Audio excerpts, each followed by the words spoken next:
harta yang baik. Sudah halal dikeluarkan pada tempat yang benar juga. Ya.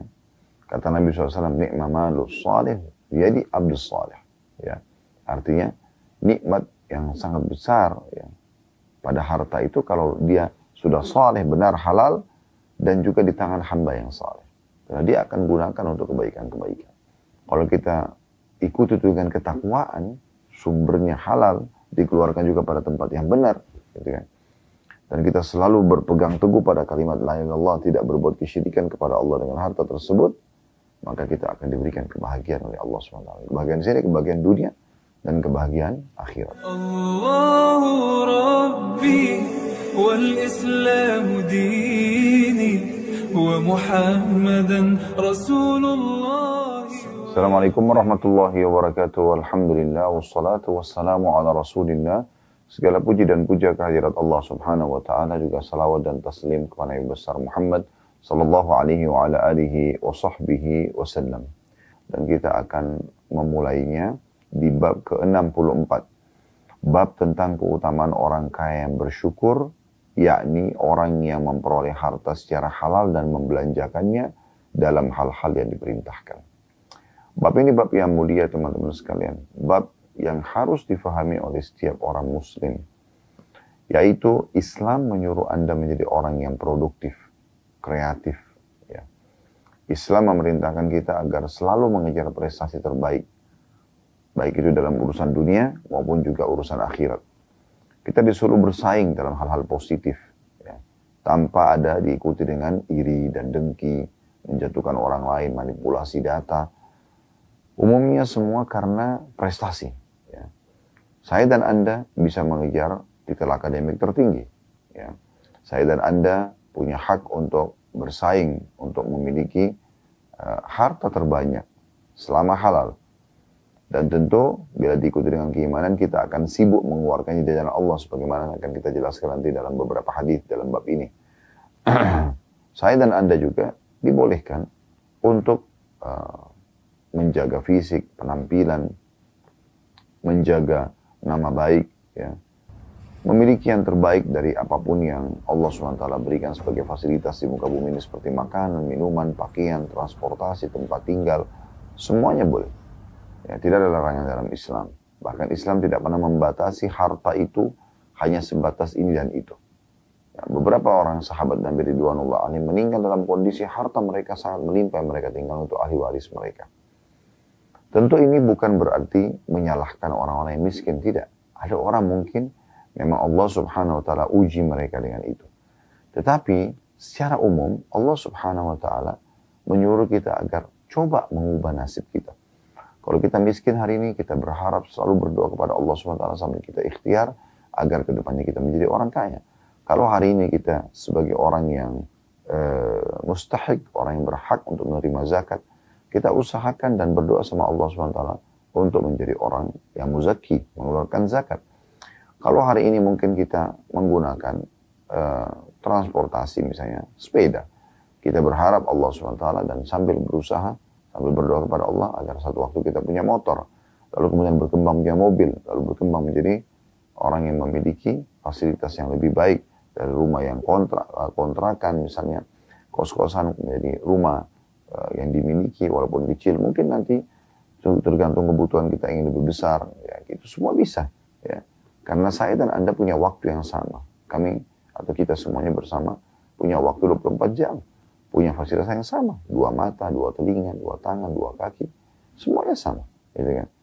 Kalau seandainya orang-orang kaya itu memiliki waktu 25 jam lebih, mungkin wajar Anda ketinggalan, tapi ini tidak, semuanya sama.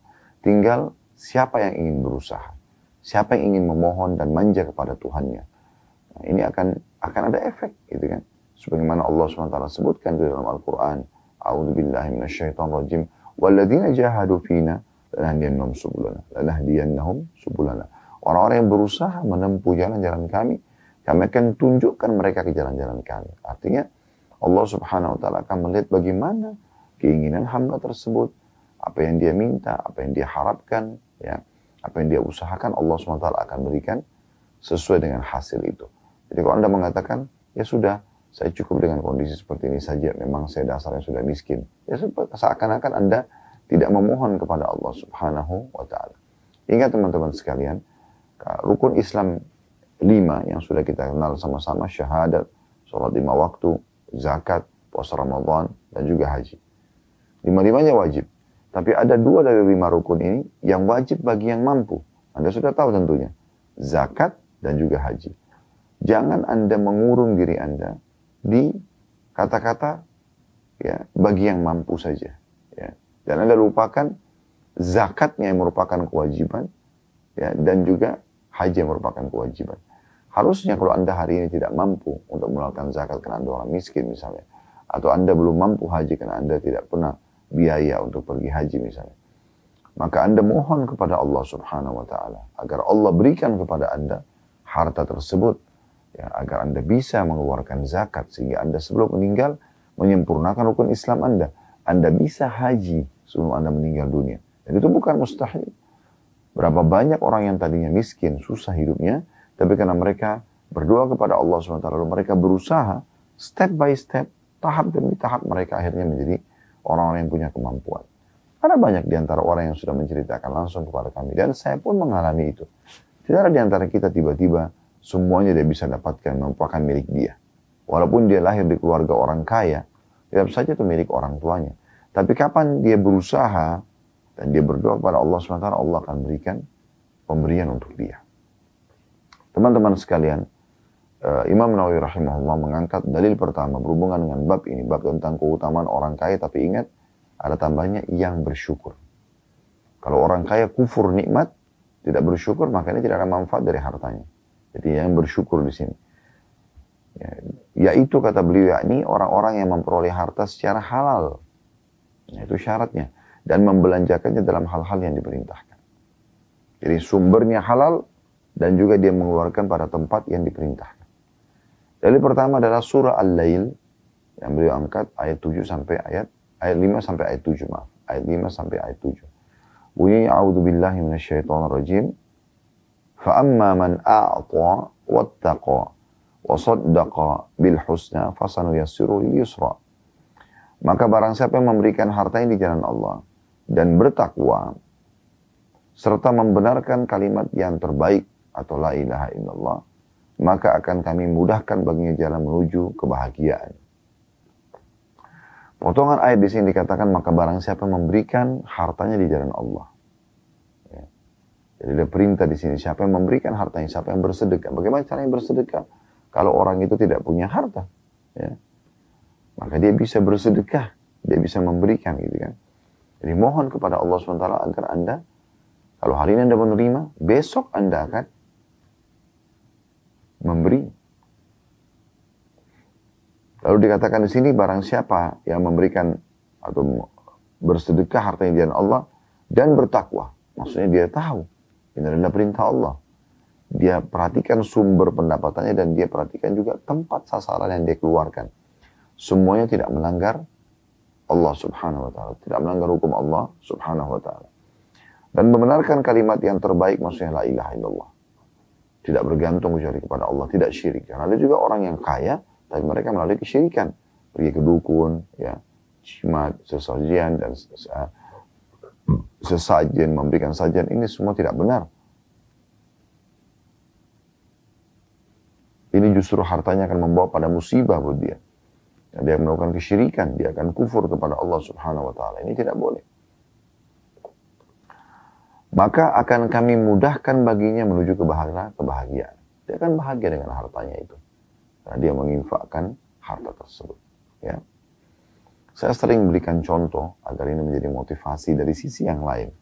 Bagi teman-teman yang belum atau masih malas-malasan lah, belum mau bekerja giat atau belum mau mengkhususkan doa kepada Allah SWT agar diberikan kekayaan yang baik, yang halal, agar mereka termotivasi. Ya.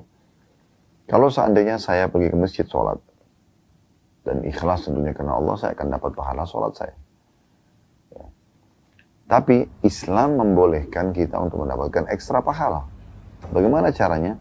Saya mengajak teman saya, tetangga saya, kerabat saya untuk ke masjid bersama-sama. Bahkan di masa kita sekarang, bisa lintas kota, lintas desa, lintas negara bahkan. Dengan cara WA. Ingatkan waktu sholat misalnya. Contoh. Selain saya ajak secara langsung misalnya, atau saya melalui grup, melalui WA, apakah itu orang dekat dengan saya, tetangga misalnya atau kerabat, atau jauh. Lintas negara tadi saya katakan, lintas kota, lintas desa. Maka saya akan, pada saat dia ikut ke masjid, sholat, saya akan mendapatkan pahala saya, dan saya akan mendapatkan pahala dia, karena saya mengajaknya. Karena saya yang mengajaknya, gitu kan. Jadi ini keutamaan luar biasa. Jadi kalau kita ngajak, kita diberikan 100 pahala, orang yang kita ajak dapat 100 pahala, kita akan mendapatkan 100 tambahan, jadi 200 karena mengajak orang ini.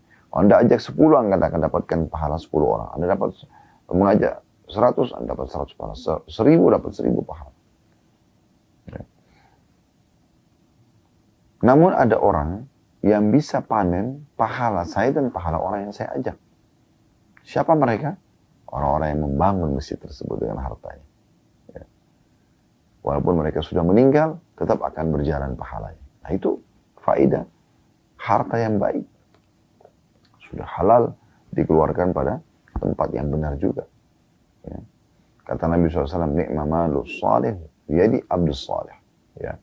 Artinya, nikmat yang sangat besar ya, pada harta itu kalau dia sudah saleh, benar, halal, dan juga di tangan hamba yang saleh. Karena dia akan gunakan untuk kebaikan-kebaikan.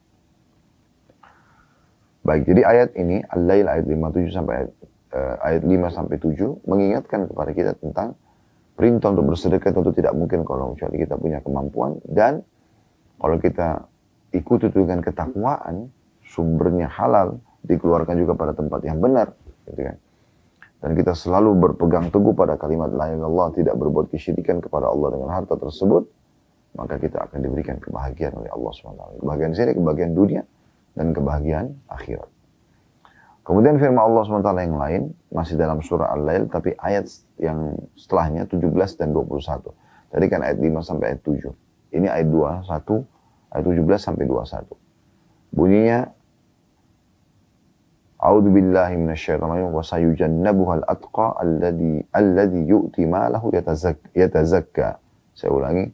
Sayujannabuhal atqa alladhi yu'ti malahu yatazakka wa ma li ahadin 'indahu min ni'matin tujza illa bitigha'a wajhi rabbil 'ala wa la sawfa yarda.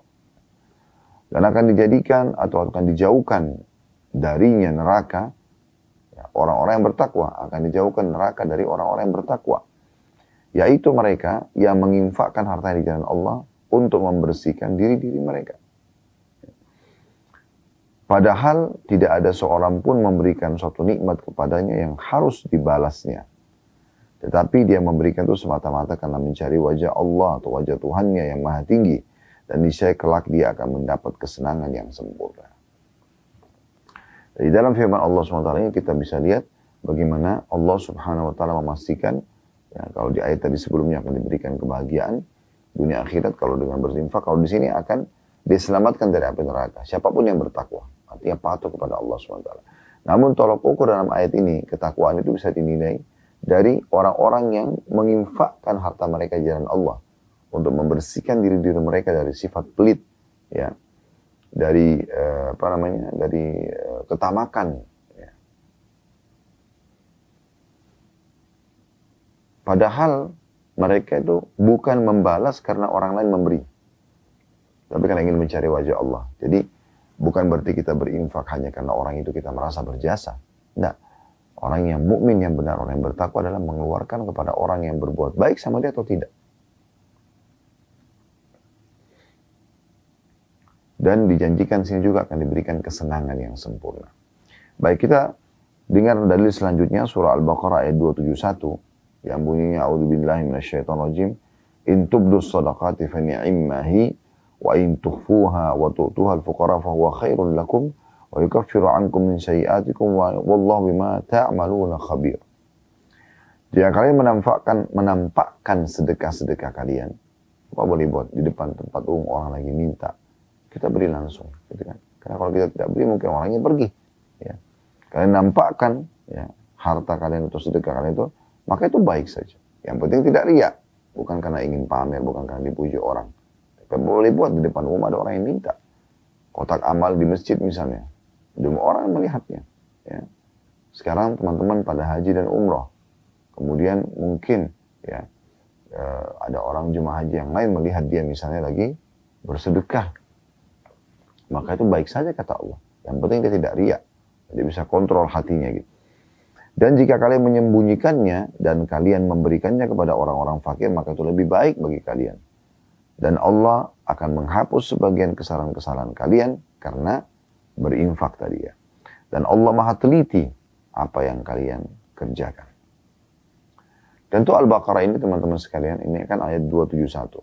Sudah kami bacakan, ya, kalau yang mengikuti rutin kajian-kajian kami live, mungkin sudah lebih dari 2 atau 3 kali kami bacakan bagaimana Allah subhanahu wa ta'ala menggambarkan dan memerintahkan sedekah itu dari surah Al-Baqarah dari ayat 261 sampai 274. Ya. Ini diantaranya ayat 271-nya ya. Jadi sekali lagi Anda bisa kembali ke ayat 261 sampai 274. Itu semua bicara tentang masalah sedekah. Dan sudah pernah kami bacakan, saya tidak ulangi di saat ini.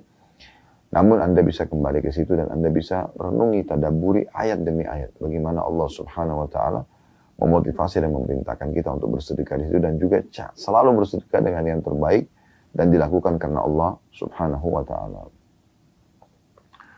Baik teman-teman sekalian, di sini dikatakan bahwasanya kalau kalian menginfakkan harta kalian sebagai terang-terangan, itu karena Allah, maka akan membersihkan dosa-dosa. Dan dosa ini berarti sumbatan-sumbatan kebahagiaan dalam hidup.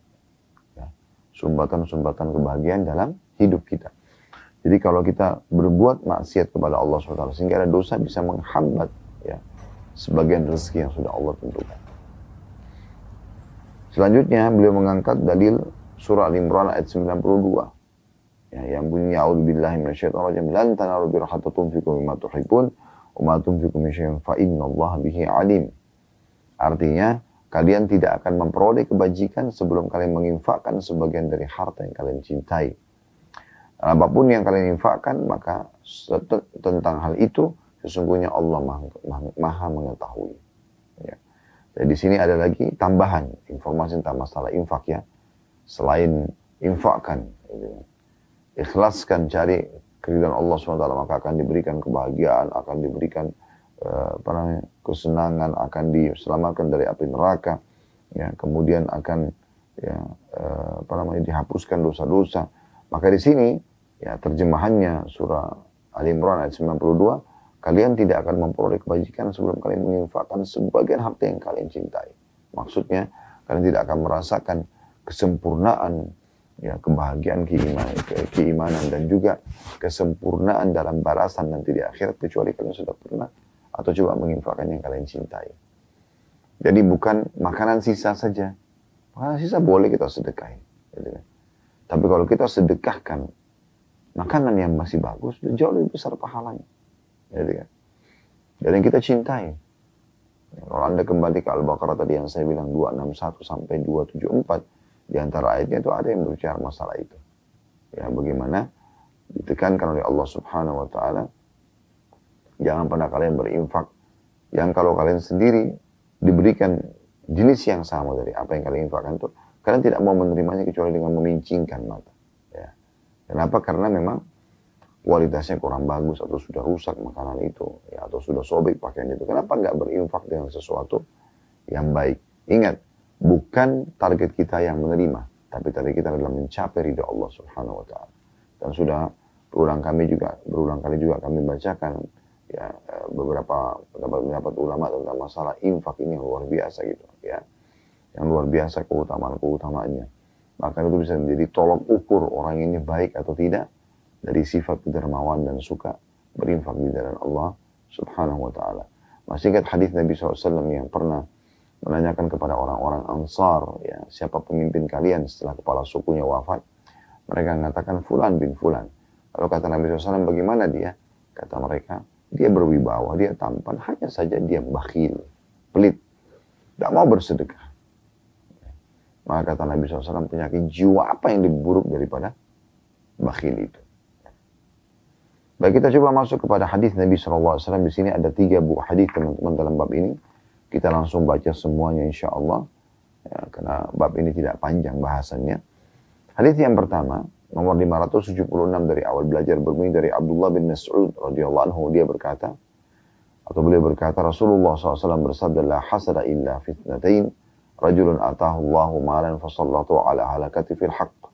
وَرَجُلٌ آتَاهُ اللَّهُ حِكْمَةً فَهُوَ يَقْضِي بِهَا وَيُعَلِّمُهَا. Hadis ini diriwayatkan oleh Bukhari dan Muslim. Tidak boleh hasad kecuali terhadap 2 perkara. Yaitu seseorang yang diberi harta oleh Allah, kemudian dia menghabiskannya untuk berinfak dalam kebenaran. Dan seseorang yang diberi hikmah oleh Allah, lalu dia memutuskan dengannya dan mengajarkannya. Jadi ini 2 orang yang boleh kita iri dengan mereka. Nanti akan kita jelaskan ya. Namun saya langsung bacakan hadis nomor 577 karena mirip lafadznya. Dari Ibnu Umar radhiyallahu anhu, beliau berkata bahwasanya Nabi SAW bersabda, la hasada illa fitnataini, rajulun atahu Allahu al-Qur'ana fahuwa yaqumu bihi ana al-laili wa ana an-nahar, wa rajulun atahu malan fahuwa yunfiqu ana al-laili wa ana an-nahar. Hadis ini juga sama riwayat Bukhari Muslim. Artinya, tidak boleh orang iri atau hasad kecuali kepada 2 perkara. Yang pertama, orang yang diberi Al-Quran oleh Allah. Lalu dia sholat dengan membacanya di saat-saat malam dan di saat-saat siang. Dan seseorang yang diberi harta, kemudian dia menginfakkan di saat-saat malam dan di saat-saat siang. Bagi teman-teman sekalian, 2 buah hadis ini maknanya dalam sekali. Dan sangat luar biasa. Ya. Bisa menjadi motivasi bagi setiap muslim agar punya pendapatan. Ya. Dan pendapatan ini tentu sudah kami bahasakan tadi, batasannya adalah halal. Dari sumber yang kita dapatkan itu adalah yang dibolehkan dalam agama dan juga dikeluarkan pada tempat yang diperintahkan. Kita bisa lihat di sini, makna globalnya hadis adalah ada 2 orang yang Allah berikan kelebihan kepada mereka yang boleh kita iri kepada mereka. Iri di sini tentu bukan iri yang buruk ya, bukan hasad yang disebutkan dalam hadis Nabi SAW. Hati-hati kalian dengan hasad karena dia bisa membakar pahala kalian, amal soleh kalian dengan seakan-akan api mengkarat atau seperti api membakar karat dari besi, ya. Atau seperti api membakar kayu bakar, kurang lebih tepat begitu. Atau kama qala Nabi SAW. Jadi itu hasad yang tidak boleh, yaitu Anda cemburu melihat dan iri melihat kelebihan seseorang, lalu Anda berharap hilang dari dia. Ini kaidahnya, Anda berharap hilang dari dia. Selama Anda cemburu tapi Anda tidak berharap hilang dari dia, maka tidak masuk dalam kategori yang diharamkan. Nah, itu masuk dalam masalah hadis ini. La hasada illa fitnatain. Tidak boleh orang iri kecuali pada 2 orang saja. Tentu di sini dengan tidak berharap hilang dari orang yang sedang memiliki nikmat. Karena kalau kita berharap hilang berarti tidak boleh, ya, masuk dalam hasad yang hukumnya haram. Kita langsung masuk kepada mutiara hadis yang pertama, yaitu golongan pertama yang disebutkan dari 2 orang yang boleh kita iri ini. Yang pertama adalah rajulun atahu Allahu malan fasallatahu ala halakati fil haqq. Ya. Seseorang yang Allah berikan kepadanya harta yang melimpah, kemudian dia sibuk menghabiskannya untuk berinfak dalam kebenaran. Ya, berarti sedekahnya. Kalau Anda lihat ada orang kaya, Anda merasa, coba saya bisa seperti dia ya, gitu. Ya. Jadi kita coba ikuti dia dengan niat kita, atau kita coba minta kepada Allah SWT agar diberikan hal yang sama atau bahkan lebih.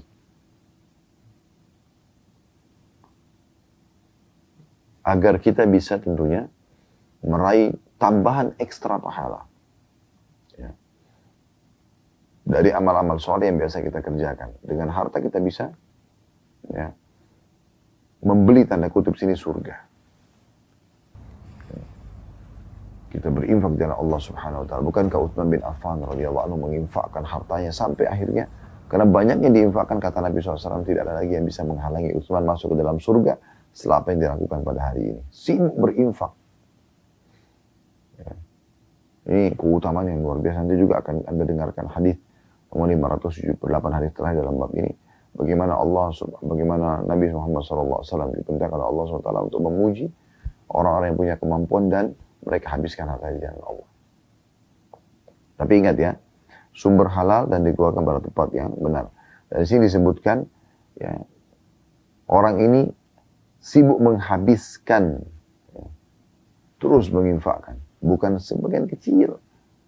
Bukan Anda sudah miliarder, Anda masih berinfak dengan 1.000-2.000 rupiah. Enggak. Anda berinfak juga sesuai dengan kadar harta yang sudah Allah amanahkan. Ya. Jadi, di sini dia habiskan berinfak dalam kebenaran. Itu riwayat yang 576, riwayat 577-nya. Ya. Dalam hadis dikatakan, وَرَجُلٌ آتَاهُ مَالًا وَرَجُلٌ آتَاهُ مَالًا فَهُوَ يُنْفِقُ آنَاءَ اللَّيْلِ وَآنَاءَ النَّهَارِ. Dan seseorang yang diberikan harta, kemudian dia menghabiskan, menginfakkannya di saat-saat malam dan di saat-saat siang. Jadi maksudnya non-stop. Dari pagi sampai malam dia selalu berinfak. Cari sumber-sumber kantong sedekah ini, apakah itu yayasan sosial, apakah dia bertemu langsung dengan orang-orang miskin misalnya. Atau dia membantu orang-orang yang membutuhkan. Ya. Dia cari gitu. Atau pada saat ada orang datang minta kepada dia. Ini kelebihannya, dia selalu berinfak. Begitu juga dari sore, dari malam sampai pagi lagi. Sibuk berinfak. Nah ini boleh kita hasad kepada mereka. Jadi bukan orang yang pada saat ya, darurat, dipaksa baru kemudian dia mau bersedekah. Bukan itu yang kita contohin. Tapi kita contohin justru orang yang terus saja sibuk ya, menginfakkan hartanya. Sudah sumbernya halal, diinfakkan lagi ke tempat yang benar. Itu yang harus kita sibukkan diri untuk memperhatikan apa yang mereka lakukan. Dan kita minta kepada Allah SWT agar diberikan seperti yang diberikan kepada dia. Dan juga kita minta agar, atau kita aplikasikan dalam kehidupan pada saat Allah sudah berikan, kita juga bersedekah. Bahkan lebih banyak daripada orang yang tadinya kita iri pada mereka. Ini golongan pertama. Ya. Yang boleh seseorang muslim itu merasa iri dengan mereka. Kita iri. Karena memang iri di sini positif ya. Istilah lainnya dalam agama kita ghibthah, ya. Ghibthah, ini namanya ghibthah. Artinya kita cemburu dengan seseorang yang pada seseorang yang Allah berikan kepada dia harta melimpah, namun kita tidak berharap, sekali lagi syaratnya ini, tidak berharap hilang dari dia nikmat tersebut. Jangan sampai Anda lihat, ini contoh perbandingan saja. Kalau hasad yang dilarang itu misalnya Anda berharap hilang nikmat itu dari dia. Tetangga Anda baru beli mobil baru misalnya. Kemudian Anda hasad, iri dengan dia. Kok bisa sih, dari mana duitnya, segala macam. Ini contoh-contoh atau realita daripada orang yang hasad itu. Kemudian tetangga itu misalnya mundurkan mobil, tabrak pagarnya. Biasanya orang yang iri dan itu mengatakan, wah syukurin tuh. Ya. Siapa suruh ganti-ganti mobil. Nah ini kan hasad namanya. Ini tidak boleh. Karena dia memang iri, dia tidak mau orang itu ya, menikmati kenikmatan yang sedang ada pada dia. Tapi kalau ada orang yang Allah karunia, yang misalnya tetangga Anda diberikan oleh Allah beli mobil baru, Anda mengatakan, Masya Allah, Tabarakallah, semoga ya Allah Engkau memberikan aku sama dengan dia atau lebih. Nah itu boleh. Ya. Itu contohnya. Lalu golongan yang kedua, ini sekaligus jadi mutiara yang terakhir di dua buah hadis ini, yaitu وَرَجُلٌ آتَاهُ اللَّهُ حِكْمَةً فَهُوَ يَقْضِي بِهَا وَيُعَلِّمُهَا. Dan seseorang yang diberi hikmah oleh Allah, lalu dia memutuskan dengannya dan mengajarkannya. Ya. Jadi dia sibuk ya, belajar agama, kemudian dia terus saja mengajarkan. Dia tidak ada jeda waktu tanpa mengajar gitu. Terus dia sampaikan kebaikan-kebaikan. Apakah di pengajian umum seperti ini, dengan cara menyampaikan pengajian, atau misalnya setiap ada dia ketemu temannya, sahabatnya, kerabatnya, tetangganya, atau seseorang yang dia tidak kenal bahkan di transportasi umum, misalnya di kereta api, di bus, di pesawat. Pada saat dia lihat satu kemungkaran, lalu dia luruskan kemungkaran itu. Ini diberikan hikmah. Hikmah itu adalah Al-Quran dan Sunnah, ya, ilmu agama yang benar. Maka orang seperti ini ya, wajar kalau kita cemburu dengan dia. Karena berapa banyak orang, subhanallah, Allah berikan taufik, dia bahkan bisa ya, menjadi penyebab orang lain banyak sekali dapat hidayah dari ceramah-ceramah dia misalnya. Dari nasihat atau penyampaian dia. Ini luar biasa. Ya. Semoga Allah SWT menjadikan kita termasuk golongan ini. Dan Allah ikhlaskan niat. Nah ini golongan kedua yang boleh kita cemburu dengan dia. Lalu di sini disebutkan hikmah Al-Quran dan Sunnah. Kalau itu riwayat 576, riwayat 577 adalah Seseorang yang Allah karuniai Quran, maka dia sibuk membaca malam dan siang hari. Sebenarnya riwayat yang 577 ini merincikan dari apa yang disampaikan di 576 ya. 576 lebih global. Yang Allah berikan hikmah maksudnya Al-Quran dan Sunnah. Kalau 577 Al-Quran saja. Gitu kan. Tentu orang kalau punya ilmu, dia akan berusaha untuk selalu membaca dan juga ya, mengamalkan isi Al-Quran. Nah ini boleh kita hasad dengan mereka sambil mengatakan, ya Allah kalau seandainya Kau karuniakan aku harta seperti dia, atau ilmu seperti dia, aku akan amalkan seperti dia atau lebih. Misalnya. Maka kalau dia ikhlas karena Allah, fahuwa fi ajri sawa, kata Nabi SAW. Maka mereka sama pahalanya. Sama pahalanya. Ya. Baik teman-teman sekalian, kita akan melanjutkan hadis selanjutnya, sekaligus hadis terakhir dalam bab kita, tentang masalah keutamaan orang kaya yang bersyukur. Ingat ya, kalau Anda sudah Allah berikan kekayaan, jangan lupa bersyukur. Alhamdulillah. Dan salah satu bentuk syukur kita, selain mengucapkan dengan lisan, kita juga berbagi kepada orang lain. Menginfakkan, bersedekah dari harta tersebut. Serta juga ya, harus diperhatikan sumbernya dari yang halal dan dikeluarkan pada tempat yang benar. Ingat hadis Nabi SAW tidak akan beranjak kaki seorang hamba pada hari kiamat sampai ditanya tentang 4 hal. Ya, di antaranya salah satunya adalah harta. Dari mana didapatkan dan kemana dia akan keluarkan. Ya. Kita akan masuk teman-teman sekalian tentang hadis ya.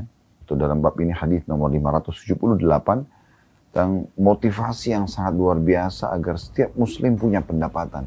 Tadi ingat ya, dia selalu bersyukur ya, terhadap nikmat yang Allah berikan, kemudian juga sumber halal dan dikeluarkan pada tempat yang halal. Karena tidak akan beranjak kakinya pada hari kiamat sampai ditanya tentang dari hartanya dari mana didapatkan, kemana dia keluarkan. Ya. Hadis ini berbunyi dari Abu Hurairah radhiyallahu anhu, "Anna fuqara al-muhajirina atau Rasulullah sallallahu alaihi wasallam faqalu, dhahaba ahlu ad-duthuri bid-darajatil ula wan-na'imil muqim." Faqala wa ma dhak? Faqalu yusalluna kama nusalli wa yasumuna kama nasum wa yatasaddaquna wa la natasaddaq wa ya'tiquna wa la na'tiq. Faqala Rasulullah sallallahu alaihi wasallam afala u'allimukum syai'an tudrikuna bihi man sabaqakum wa tasbiquna bihi man ba'dakum wa la yakunu ahadun afdala minkum illa man sana'a mithla ma sana'tum. Qalu bala ya Rasulullah. Qala tusabbihuna wa tukabbiruna wa tuhmaduna dubura kulli salatin 33 marrah. فرجع فقراء المهاجرين إلى رسول الله صلى الله عليه وسلم فقالوا سمع إخواننا أهل الأموال بما فعلنا ففعلوا مثله فقال رسول الله صلى الله عليه وسلم ذلك فضل الله يؤتيه من يشاء.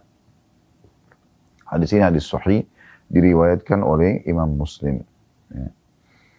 Terjemahannya kata Abu Hurairah radhiyallahu anhu bahwa orang-orang fakir dari kalangan muhajirin mendatangi Rasulullah sallallahu alaihi wasallam dan berkata, orang-orang kaya yang memiliki harta yang banyak telah memperoleh kedudukan-kedudukan yang tinggi dan nikmat yang abadi. Maka kata Nabi SAW, mengapa bisa begitu?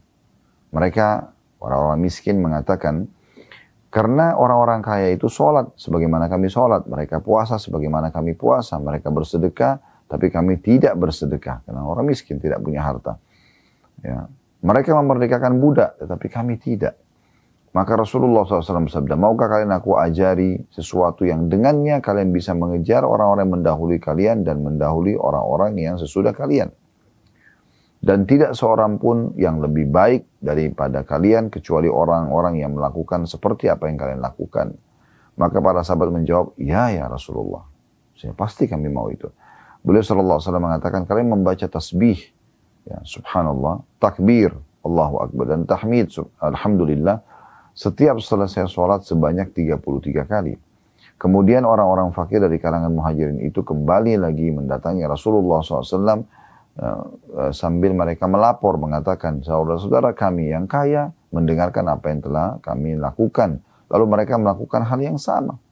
Ya, tanda tanya di sini.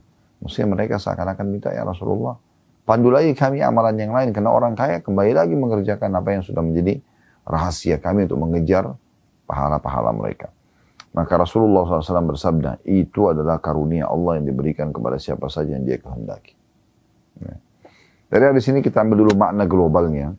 Bagaimana Abu Hurairah radhiyallahu anhu menggambarkan kondisi pada saat itu. Orang-orang muhajirin, orang hijrah dari Mekah ini orang-orang yang mulia. Ya, orang-orang yang pertama-tama awal-awal masuk Islam, dan itu tidak mudah tentunya. Mereka mendatangi Nabi SAW, orang-orang miskinnya ya. Ada juga orang kaya seperti Abu Bakar, Utsman bin Affan, kemudian Talha bin Ubaidillah, Zubair bin Awam. Mereka adalah orang-orang kaya dari muhajirin gitu. Tapi ada orang miskin, mereka datang kepada Nabi SAW lalu mengatakan perkataan yang mulia ini karena keinginan mereka untuk meraih pahala yang besar di sisi Allah. Mereka mengatakan, sungguh ya Rasulullah, orang-orang kaya di antara kami telah menikmati luar biasa kehidupan ini. Bahkan dinikmat yang abadi. Nah, Nabi SAW ingin punya kejelasan. Apa yang mereka maksudkan? Apakah karena mereka lebih enak makanannya, lebih bagus piringnya, lebih bagus rumahnya, lebih bagus bajunya, lebih bagus tunggangannya? Bukan. Nabi SAW tanya, kok bisa begitu? Apa yang kalian maksudkan gitu? Maka mereka mengatakan, sesungguhnya mereka telah sholat sebagaimana kami sholat. Mereka puasa sebagaimana kami puasa. Cuman saja mereka punya kelebihan. Karena mereka bersedekah sementara kami tidak bisa bersedekah. Mereka bebasin budak, kami tidak bisa bebasin budak. Gitu. Ya. Maka mereka dengan itu meraih banyak sekali pahala. Jadi ternyata sahabat ini bukan merasa iri dengan jenis makanannya, pakaiannya, penampilannya. Bukan. Tapi karena dengan harta, orang-orang kaya ini sibuk ya melakukan kebaikan-kebaikan. Nah, orang-orang miskin tidak punya harta itu. Bagaimana caranya? Maka Nabi SAW mengatakan kepada mereka, mau nggak saya tunjukkan kalian amalan yang bisa membuat kalian menyusul mereka dari sisi pahala. Dan juga bahkan ya kalian bisa, di sini dikatakan ya, maukah, kata Nabi SAW, kalian, aku ajari sesuatu yang dengannya kalian bisa mengejar orang-orang yang mendahului kalian dan mendahului orang-orang yang sesudah kalian. Bahkan orang yang setelah kalian pun, kalau kalian sudah meninggal, ada yang kalian bisa kalahkan pahala-pahala mereka. Yaitu kalian bertasbih, subhanallah 33 kali selepas sholat fardu, kemudian bertakbir 33 kali Allah Akbar, dan juga bertahmid atau alhamdulillah juga 33 kali. Semua 33 kali. Gitu kan. Kerjakan ini, maka akan kalian kejar segera pahala infak-infaknya mereka itu. Maka sahabat-sahabat ini mengamalkan apa yang Nabi SAW sampaikan. Namun selang beberapa hari atau beberapa waktu, datang lagi mereka kepada Nabi SAW mengatakan, ya Rasulullah, sahabat-sahabat kami yang kaya mendengarkan apa yang Anda sampaikan. Maksudnya sekarang mereka buat lagi itu. Mereka juga baca subhanallah 33 kali habis sholat. Mereka juga baca Allah Akbar 33 kali. Alhamdulillah 33 kali selepas sholat. Berarti mereka mendapatkan pahala lebih lagi daripada kami.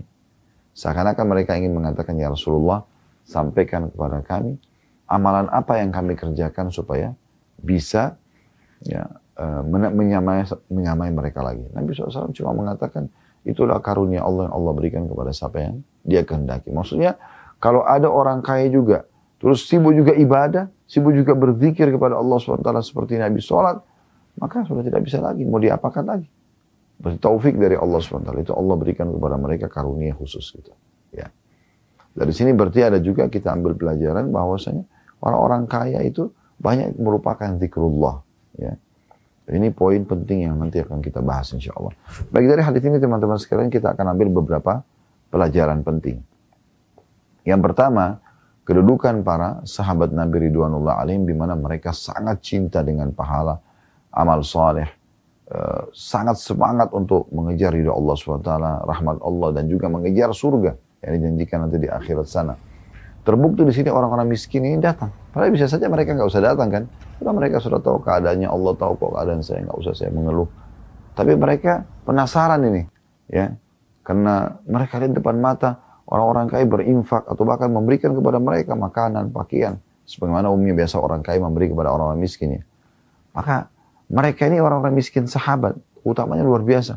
Bukan mereka hasad atau iri dengan tadi saya bilang model pakaiannya atau jenis pakaiannya, kerunggangannya kah, rumahnya kah, bukan itunya.